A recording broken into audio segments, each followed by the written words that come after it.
Yaorana et bienvenue sur Jurismana. Aujourd'hui un sujet portant sur une notion dont on parle de façon cyclique dans les médias, le réfugié climatique.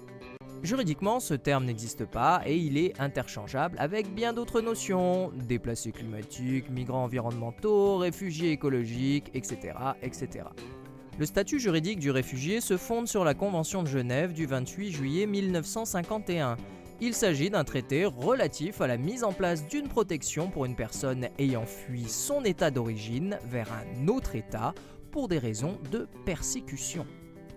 Une personne se déplaçant au sein de son propre état, par exemple d'une île à l'autre, n'est pas considérée comme un réfugié, mais comme une personne déplacée interne.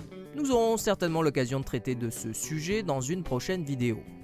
Les éléments de persécution prévus par la Convention sont l'ethnie, la religion, la nationalité, l'appartenance à un certain groupe social et les opinions politiques. On qualifie généralement ce régime de réfugié politique et il est plutôt relatif aux situations que nous pouvons malheureusement observer depuis quelques années au Moyen-Orient et en Europe. Il n'existe donc pas de persécution par le climat de prévu dans la convention précitée et par conséquent pas de réfugiés climatiques, du moins au plan juridique. Deux principales solutions sont proposées pour pallier à ces éventuels déplacements causés par les changements climatiques. Tout d'abord, amender la convention de 1951 pour intégrer la persécution environnementale, ou, seconde solution, créer un nouveau traité international général sur le réfugié climatique. Pour l'instant, ces deux propositions se sont révélées être des échecs. La possibilité de mettre en place des traités plus limités, des conventions régionales, semble bien plus intéressante et réalisable, notamment dans le Pacifique.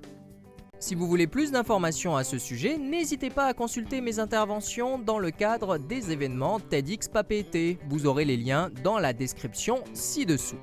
Voilà, nous en avons terminé, j'espère que c'est un petit peu plus clair pour vous.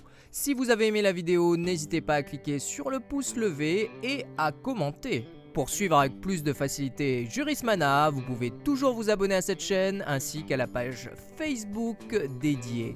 Merci à tous et à très bientôt sur Jurismana. Parheyane.